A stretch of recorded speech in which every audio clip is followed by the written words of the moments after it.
It's a great pleasure to be part of the conference. Unfortunately, I cannot be in person because of COVID, but at least at a video from Lawrence, New York, and hopefully we'll get together soon to be able to share ideas and continue the conversation.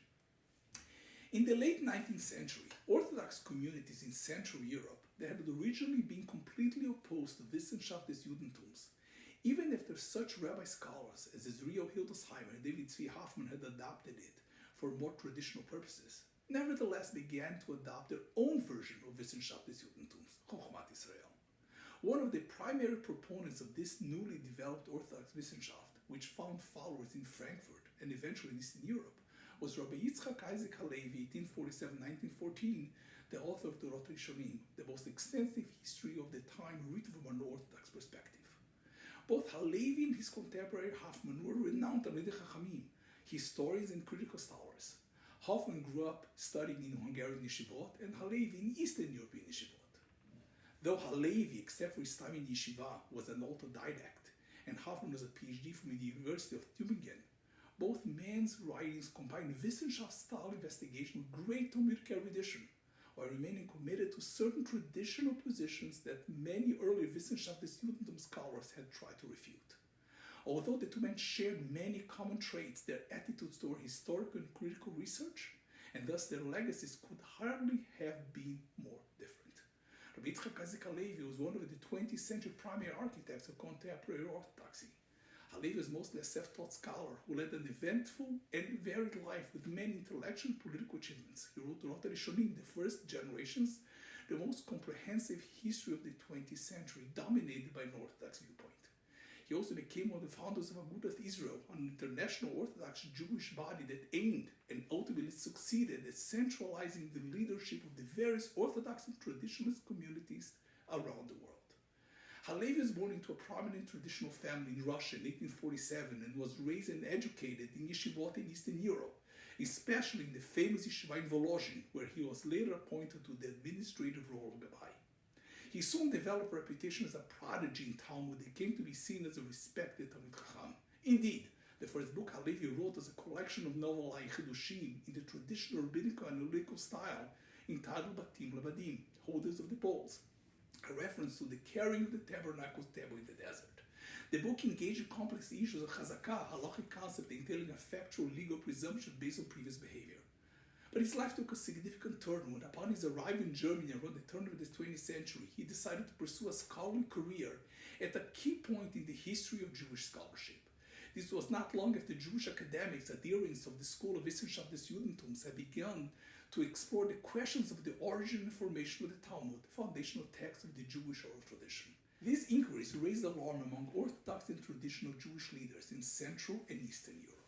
A word on definitions. I used Orthodox to refer to communities in Central Europe, mostly in Germany, that had consciously expressed certain separatist, anti-assimilationist ideologies and had formed institutions to support them by HaLevi and Hofmannsthal. For communities mostly in Eastern Europe, in which these developments had not yet occurred, I follow current scholarship inferring the term traditional. The Talmud was, after all, the basis of Halakha that was followed daily by Orthodox and traditional Jews. And these leaders were concerned, not without some justification, that the Wissenschaftlers aimed to discredit it. There were indeed some Orthodox scholars who also saw an opportunity in Wissenschaft to advance their agenda and or rebel against the Orthodox establishment. One was Isaac Hirsch Weiss, 1815 to 1905, a noted Talmudist and the author of the 5-volume Dor V'Dor Shav. Each generation its own interpreters. This historiographic work in Hebrew on the rabbis and the writings was first published between 1871 and 1891 and was widely distributed. 6 editions appeared by 1911.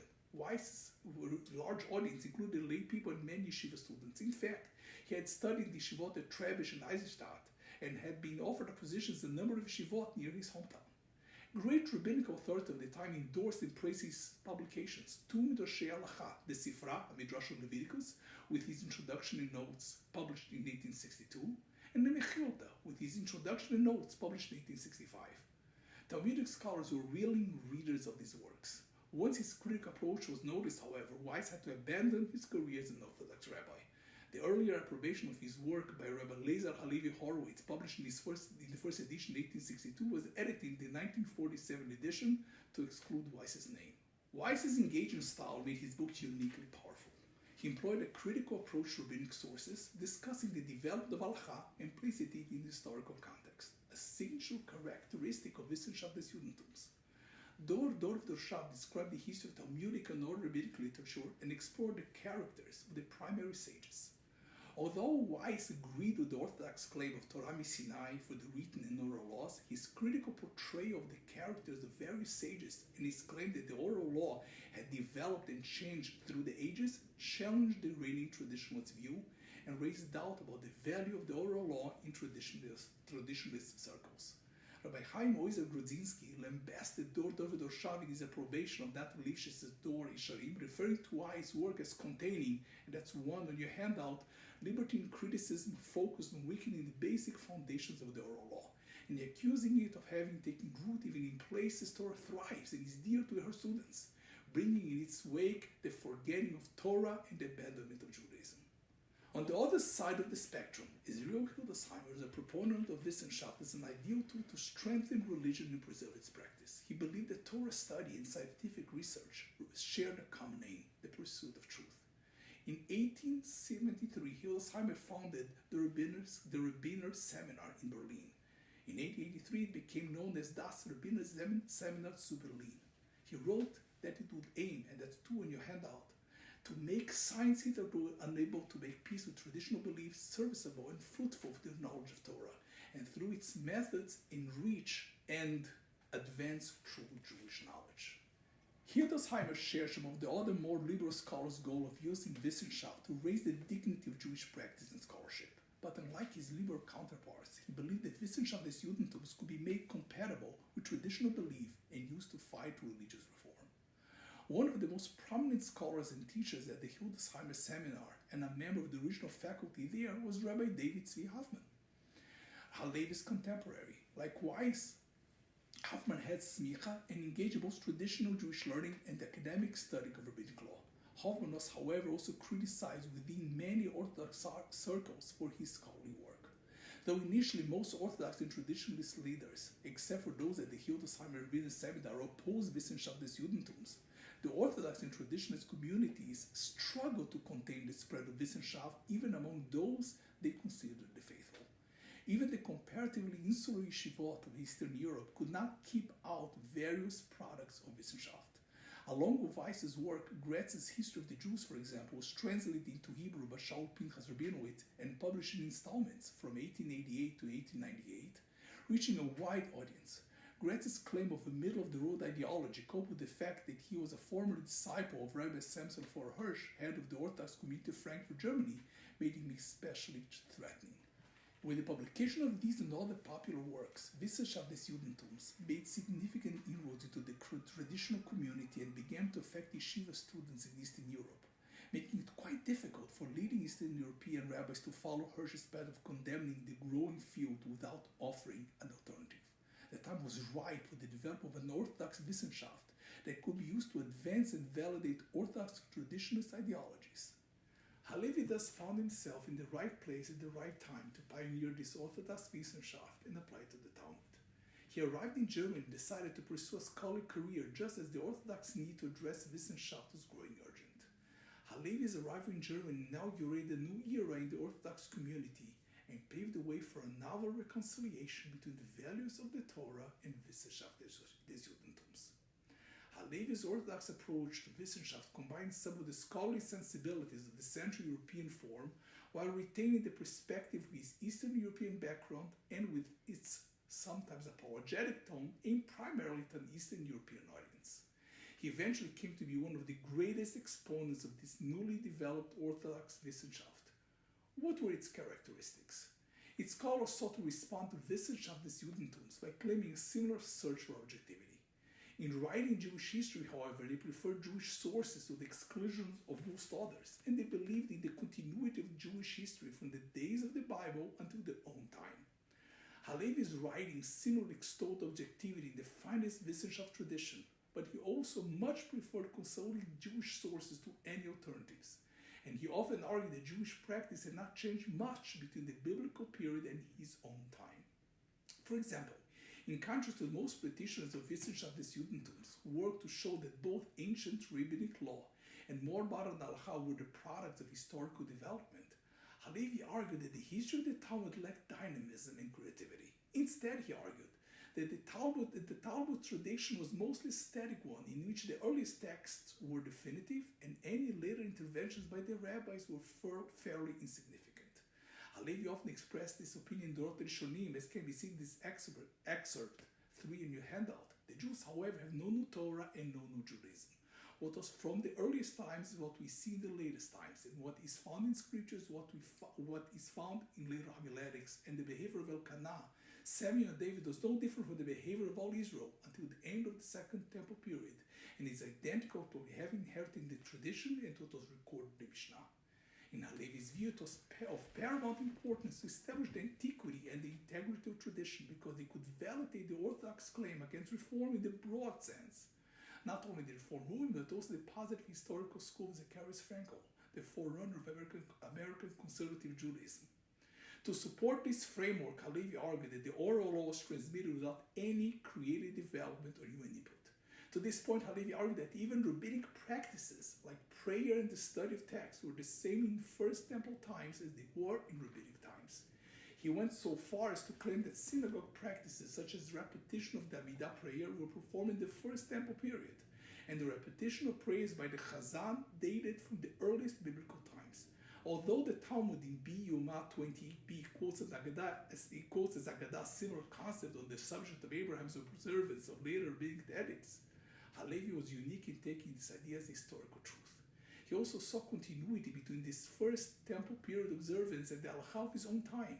Halevi went on to establish himself as the representative of Orthodox Wissenschaft, particularly through the writing and publication of Dorot Rishonim. At the same time, Halevi also applied his political acumen in order to first envision and then bring to fruition the greatest political achievement of Orthodoxy at that time, the founding of the Orthodox political body, Agudat Israel. His theory about the formation of the Talmud, laid out in Dorot Rishonim, massively combined his scholarship, political vision, and apologetic agenda in defense of Orthodox and traditional Judaism. Not every Orthodox and tradition-minded contemporary of Halevi, however, agreed with him that the oral tradition was largely static. Halevi's position was one among several in the Orthodox traditional world in the early 20th century. A much different one was Hofman's. Hofman, whose ability to move between the scholarly and Orthodox worlds is representative, as reminiscent of Halevi's, accepted the traditional Jewish position that scripture was of divine origin, as thus could not be studied using unrestrained scientific scholarship. One of his major scholarly works was an essay attempting to refute the Graf-Walhausen argument for the documentary hypothesis. It should be noted that in this essay he refuted specific arguments of Graf-Walhausen, but did not address the documentary hypothesis directly, perhaps finding it unnecessary or even heretical to acknowledge it as a possibility. But his writings regarding the oral law, the Torah Sheba'al Peh, were of a different character. On the one hand, in a few places, he claimed that the oral and written laws, the Torah Shebichtav, were one, and that both originated at Sinai. In his actual analysis of the Mishnah, however, he often used methods similar to Frankel's and Gratz's, engaging textual criticism, seeing historical development of the Mishnaic text, and putting certain Mishnaic terms in the wider context of the learned culture of the ancient Near East. In his doctoral dissertation on the Amor Shmuel, later published as a book, he also discussed the relation between Shmuel's personal characteristics and halachic decisions. What did Hofman mean by the discrepancy between, on the one hand, the written oral law and the other, his theoretical writings about the oral law and his actual study of it? Hofman describes his approach in the introduction to his work on the Mishnah, the Erste Mishnah on the controversy of the Tanaim, the first Mishnah and the controversy of the Tanaim, later translated into Hebrew as HaMishnah Rishonah Uflukta de Tanai, and that's 4 in handout. Scripture, both in content as well in form, constitutes the words of the living God. Its date of composition in most instances is clear and defined, and immediately or shortly thereafter it attained its final immutable form that has been preserved until today. The Mishnah, on the other hand, also has content deriving from a divine source to the extent it contains laws transmitted from Sinai, but its form is only fixed at a later time. Consequently, when analyzing scripture, we take its authenticity and perfection as axiomatic and only accept conclusions that do not contradict this principle. As for the Mishnah criticism, to the extent it does not contradict halakha established by the sages of the Talmud, historical research concerning the date of its composition, which is based on the period in which its extant form was fixed, is not only permissible, research into the source of the transmitted Torah is in fact obligatory. In other words, Hofmann strongly believed that at least at one point in its development, the Mishnah was a human creation, which allowed for scientific investigation into its origins and changes over time, though he also thought the Jews are obligated to follow halachot established in the Talmud. This last point about halakha reminds us that Hofman was not only an Orthodox scholar but also a posek, a rabbinic legal decisor, the author of the widely respected responsive collection Melamed Lehoyel. Since high-level the academic debate is by definition confined to relatively small circles, it is reasonable to assume that most of those people who wrote Sheilot, the halachic questions to Hofman, and read his responses as Shuvot, did not know his academic work. But the academic realm at least partially intruded into Hofman's Jewish legal decisions. To many Orthodox leaders, most prominently by Hirsch of Frankfurt, the idea of the historical development of the oral law was heresy. Though more recent scholarship has concluded Hofman's Orthodox beliefs were more important to him than his academic methods, though he excelled at the latter as well, attempts were made to punish Hofman. In response to his academic writings, some Orthodox and traditional rabbis actually sought to invalidate his Jewish legal decisions because of his views on the oral law. For example, by revoking the Askamot for his books of responsa. Halevi was among those who attacked Hildesheimer's seminar, saying that the faculty member, presumably including Hofman, saw it as unimportant if one writes for or against the Torah. Despite Halevi's criticism of the seminar, which also included a remark that its faculty spent so much time on Wissenschaft that they could not have had sufficient opportunity to study Torah, he could not apply his rigid model of halachic transmission to every situation. Halevi had to formulate a more nuanced explanation regarding the development of rabbinic midrash halakha, which derived halakha from biblical sources. One example of such rabbinic exegesis is the midrash addressing the repetition of the verse, "You shall not boil a kid in its mother's milk," 3 times in the Torah. The midrash explained that the apparently superfluous second and third verses were meant to add the prohibition of consuming and deriving any benefit from a kid cooked in its mother's milk to the initial prohibition of cooking a kid in it. Halevi conceded that midrashic exegesis was a later development, and that its purpose was to provide scriptural proof for laws received at Sinai, but not to derive new laws.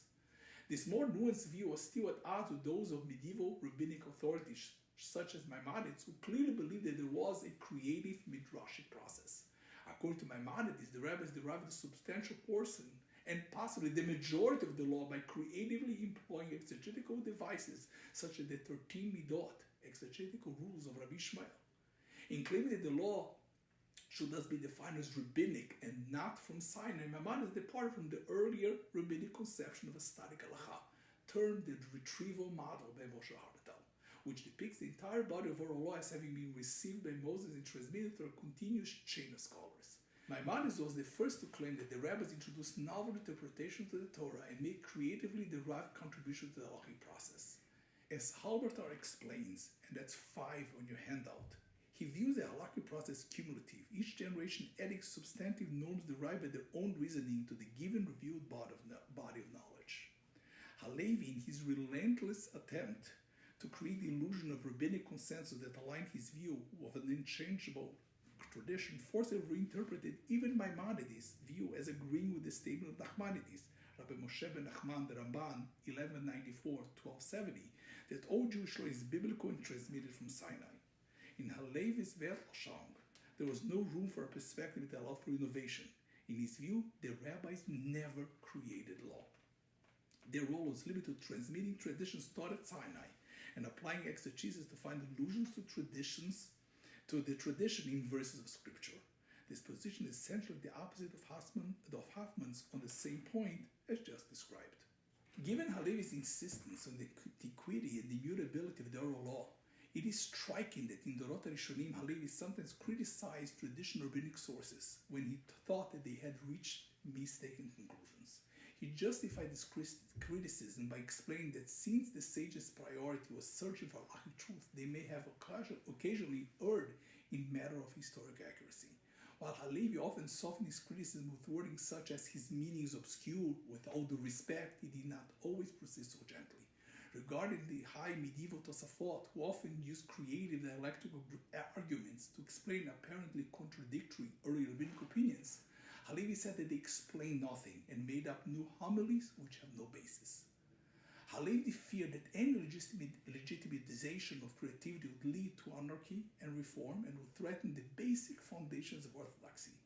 Given that Halevi's historiographical method itself constituted a great innovation, this fear seems somewhat paradoxical.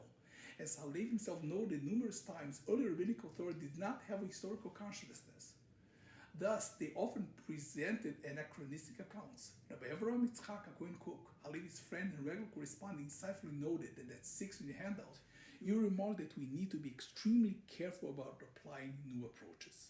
But I can say confidently that you yourself would agree that you have done more for the state of Judaism with your historical writings, which adopt new approaches in comparison to those of other Torah scholars than a number of other writers who have given us yet more chidushim and pilpulim using old approaches. In his response to Rav Kook, Halevi argued that his approach did not offer a radical change, but was merely a reinterpretation of the existing sources. And that's 7 in your handout. I've not taken new approaches in my works, but rather God has helped me to find the keys to understanding the Mishnah and the Gemara. I'm confident that were the Tosafot Yom Tov, Rabbi Yom Tov Lippin Heller, 1570 to 1654, of blessed memory alive today, he would quote me frequently in his work. Furthermore, were Rashi and the Rambam to see my work, they would be very pleased with all of it. As Rav Kook astutely noted, Halevi understood the power of his historical method, yet when describing the process of the formation of the Talmud and the development of Halakha, Halevi presented rabbinic tradition as unchanged and did not grant any latitude for the creative power of interpretation. Given his paradoxical attitude towards critical historical research, it is notable that Halevi, in his correspondence to Rav Kook in 1908, remarked that it was imperative rabbinical training include external knowledge, idiot chitzoniot, i.e. history and the research of Wissenschaft des Judentums. Halevi thought that any additional Jewish spiritual renaissance could only be achieved through the study of Jewish history, which would validate the claims of Orthodox tradition and belief. Halevi thus aimed to include his Dorot HaRishonim in the curriculum of the yeshivot as a tool to strengthen the faith of the students and to provide them with the necessary tools to defend orthodoxy against the heretical claims of reform.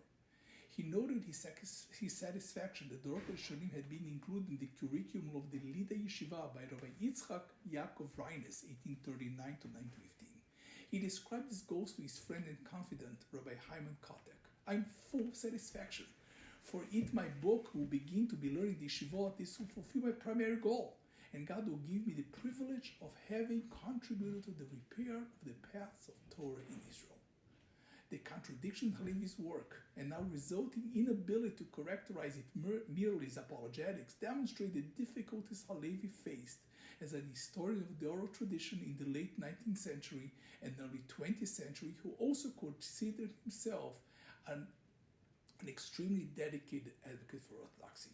He could not abide the idea of innovation in halakha, though at times his writings seemed to at least imply that it had happened, but he also lionized objectivity and analysis of mostly Jewish primary sources, which sometimes led him to criticize accepted rabbinic authorities for arriving at conclusions he deemed incorrect. This may sound similar in some ways to Hofmann's traversing of worlds as a posek and academic, who allowed himself to go only so far, though certainly further than Halevi in his critical assessment of rabbinic texts. One might wonder, since the two men were contemporaries, what did they think of each other? We actually have some evidence of that. Hofman praised Dorot HaRishonim in a review of the first volumes, published in 1901, saying, the author was careful and responsible in his conclusions. We fully believe his statement he did not intend to write apologetics, but rather to pursue the truth through thorough, in-depth studies. Ironically, Hofmann's appreciation of Dorot HaRishonim was precisely due to the potential impact that it could have on the traditional learning of the yeshivot.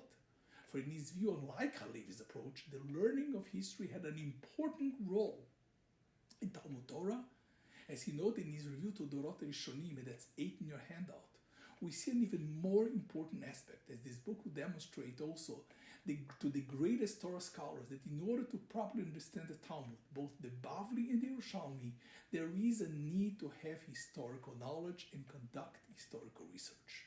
We hope that Talmudic scholars will appreciate that and will engage in historical and critical research. At the same time, Halevi wrote to Rav Kook in 1908, criticizing the rabbinical seminaries of the West, clearly referring to rabbinic seminars to Berlin. As he wrote, and that's 9 on your handout, however, in teaching yeshiva students the research needed in our days, there is no need to change the yeshivot into seminaries, but quite the opposite, i.e. to strengthen the approach of the yeshivot as needed to teach students only the true analytical methods that were instilled by the Gra, the Gaon Turei Even, the Mishneh Lemelech, and the Pri Chadash and similar authorities, and to teach them a way how to conduct this new research from the Gemara and the Mishnah itself with proper analysis. In Halevi's view, historical and critical research was unnecessary in Talmudic learning, as not to be part of the yeshiva curriculum. It was only valid as a tool to strengthen Orthodox beliefs and faiths against the pressures of reform. This approach was consistent with Halevi's view of aesthetic halakha. Why conduct historical or critical research if halakha did not develop over time? It is notable, however, that though Halevi had a totally different approach from Hofman's to these questions, he did not criticize Hofman's name. He feared that an obvious polemic between two Orthodox scholars would bring aid and comfort to the secular Wissenschaftlers, writing in a letter, and the end result of this will be that hate will emerge and our enemies will see and rejoice, and I do not want this in any way. Yet Hofman viewed Wissenschaftlers Judentum's role quite differently. In his view, historical and critical research provided an indispensable additional tool in the quiver of Talmudic scholars. Thus, he criticized Halevi's position on the history of the oral law in an article that he wrote for a German academic journal, saying that he hoped the honored author of Dorot Rishonim would investigate and change his mind somewhat in the coming volumes of the work. Without attacking Halevi's character or adherence to orthodoxy, Hofman wanted to correct his historical conclusions. It is thus not surprising that Hofman's critical research, unlike Halevi's, would be part and parcel of his halachic works. He remarked, and that's 10 in your handout, in his introduction to the Responsa collection Melamed Lehoil, few are those who are able to move forward and develop suyot in light of halakha if they're being entangled in the thicket by the horns of critical research. And I therefore said to myself, grab one approach while not releasing your hand from the other. I did not prevent myself from going down to the ships of Tarshish that traversed the sea of criticism, while not abandoning the approach of my holy rabbis, and I thus authored Chidushim in the Method Pilpul, and in many instances I was successful in combining a few words of criticism with my Pilpulim. And I said to myself, let me write all of these things in a notebook for posterity, critical ideas, halachic response, and my creative Pilpul all together. And I call this notebook Melamed Lehoil because it's my great hope to be helpful, Lehoil, with this, to my sons and students, to accustom them all to manners of study, sometimes this one and sometimes that one, according to the needs of the time and the subject. Indeed, Melamed Lehoil integrates all of these ideas. One notable example is response in 61, in which Hofman first explained the Mishnah Maser Sheni 3:13, and then goes on to critically analyze the concept of Chasor and Mechser Avachiktani, the emendation of the Mishnaic text, commonly mentioned in the Talmud, and then further digresses into his historical research on development of the Mishnah as presented in the Mishnah Rishonah of Fruta de Tanai. In the end, Halevi's attitude on the relationship between halakha and critical scholarship prevailed. His more traditional views about the immutability of halakha were more widely accepted than Hofman's newer approach. And the same was true regarding Halevi's opinion of the critical approach to scholarship. After the Second World War, when the Orthodox communities and the yeshivot were re-established in Israel and the United States, the traditional analytic approach of the yeshivot remained. The critical and historical methods were excluded, not integrated. Notably, even the edition of Rabbi Hillel Yaakov Weinberg's 1884-1966 Mechkarim Talmud, published by Mossad Arav Kook as Volume 4 of his response in 2003, which contains his critical research, omitted his original introduction. In that introduction, he had challenged the traditional view that Ravina and Ravash were the final redactors of the Talmud and criticized Halevi's research as too narrow. Any challenges to the traditional approach were not accepted. The critical historical methods were instead the domain of Jewish studies departments in the universities in Israel and abroad. As David Flato bemoaned, even the Beit Midrash at Yeshiva University, where I teach, focused almost entirely on the traditional methods of learning, incorporating very little of the historical and critical approaches sponsored by Hofmann. This might be changing, however. Several yeshivot in Israel, such as Yeshivat Malay Gilboa, are starting to incorporate those methods in the Beit Midrash. My academic Talmud class at Yeshiva College also represents the beginning of introducing these methods as tools in studying the Talmud at Yeshiva University, as Hofmann might have wished. We can only hope that his 100th yahrzeit represents the clear beginning of a new renaissance in Talmudic learning.